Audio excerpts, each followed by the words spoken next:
Hello viewers. आज शोभा बुरवाल्स kitchen में हम जिन टिप्स को शेयर कर रहे हैं वह अचार से रिलेटेड है।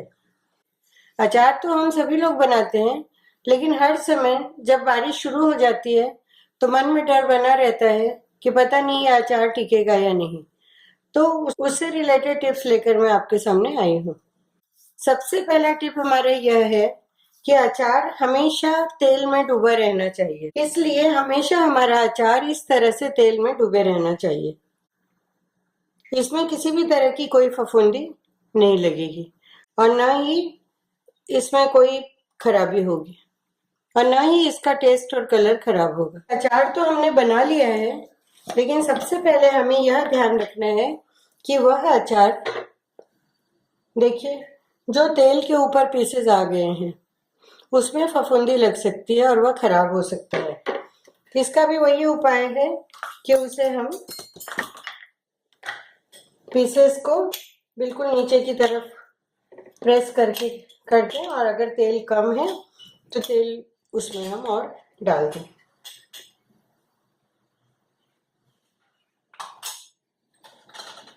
ये गरम करके ठंडा किया हुआ तेल है, इसे भी हम डाल देते हैं थोड़ा, और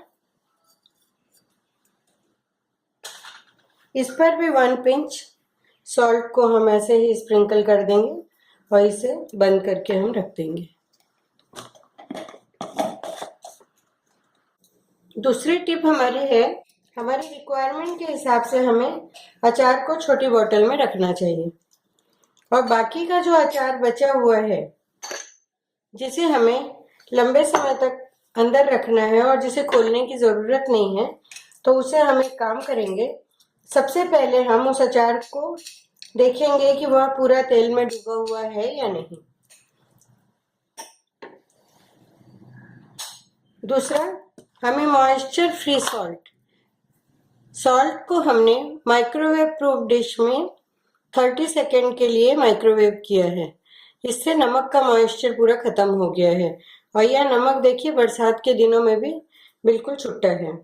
अब इसे हम 1 पिंच नमक लेकर अचार के ऊपरी सतह पर ऐसे ही स्प्रिंकल कर देते हैं। 1 पिंच से ज़्यादा नहीं करना है, तो यह हमारे अचार को फफूंदी से और खराब होने से बचाएगा और इसका कलर भी एज इट इज बना रहेगा। और इसको सुरक्षित रखने के लिए हम जो क्लिंग रैप आती है उससे हम इसे कवर कर देंगे।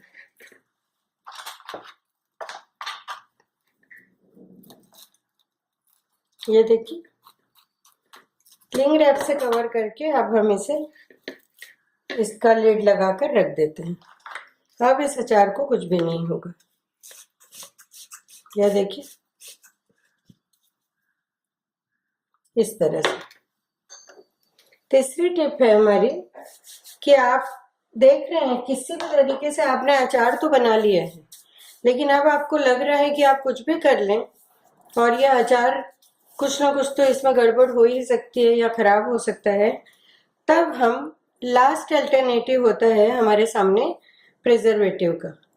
तो प्रिजर्वेटिव के लिए हम या तो विनेगर यूज करते हैं और भी ज़्यादा सुरक्षित रहने के लिए अचार को हम सोडियम बेंजोएट का इस्तेमाल करते हैं। यह सोडियम बेंजोएट एक पिसी हुई शक्कर के तरह का एक पाउडर होता है जिसे हम अचार में मिक्स कर देते हैं, तो अचार 1 साल तो क्या 2-3 साल तक उस अचार को कुछ भी नहीं होता है। तो इसको डालने का यह तरीका है कि अगर आपको इसे अचार में मिक्स करना है तो आप सबसे पहले जिस अचार में आपको डालना है उसे आप लें। विनेगर आप किसी भी ब्रांड का ले सकते हैं, लेकिन ये वाइट विनेगर ही होना चाहिए। दूसरा कोई कुकिंग विनेगर आप मत लीजिए। आप इसमें कम से कम 2 टीस्पून विनेगर आप ले लीजिए।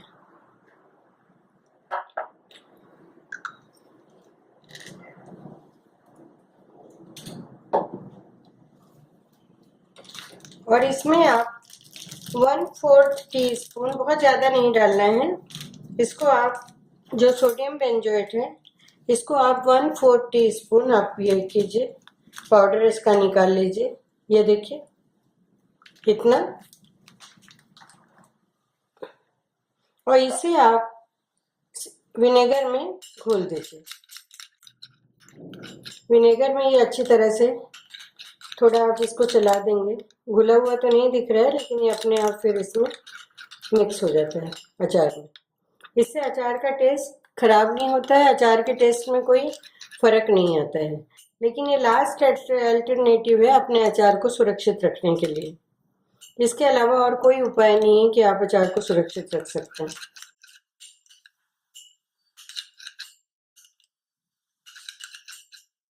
यह देखिए, ये हमने विनेगर में इसको घोल दिया है। अब यह जो अचार है, आपको उम्मीद है कि यह अचार खराब हो जाएगा, तो सबसे पहले आप धूप दिखा दीजिए इसे। कम से कम 2 घंटे इसे उलट पलट करके आप इसे धूप में रखिए, जिससे इसकी कोई भी स्मेल होगी या कुछ भी पुरानी कुछ भी अचार में गड़बड़ होगी तो वह धूप की वजह से 50% तो ठीक हो जाएगी। इसके बाद आप इसे मिक्स कर दीजिए इसमें। ये देखिए, इसे मिक्स करके आप इस प्रिजर्वेटिव को आप इसमें मिक्स कर दीजिए। और अब आप एयर टाइट कंटेनर में इसे रख देंगे तो यह अचार खराब नहीं होगा। यह सोडियम बेंजोएट किसी भी ग्रोसरी शॉप में मिल जाता है, और नहीं तो केमिस्ट शॉप्स में भी यह मिल जाता है। अगर आप 1 किलो आम के अचार में या 1 किलो किसी भी अचार में आप डाल रहे हैं, 1/4 टीस्पून आपका सोडियम बेंजोएट होगा और 2 टीस्पून विनेगर होगा। इस प्रिजर्वेटिव से आपका अचार बहुत कुछ हद तक सुरक्षित रहेगा। यदि आपकी और भी कोई क्वेरीज हैं या और कोई प्रॉब्लम है अचार से रिलेटेड, तो आप मुझसे पूछ सकते हैं और अपने अनुभव बता सकते हैं। आपको मेरी ये टिप पसंद आई होगी, आप इसे लाइक करें और मेरे चैनल पर नीचे दिए गए रेड बटन पर सब्सक्राइब करें। धन्यवाद।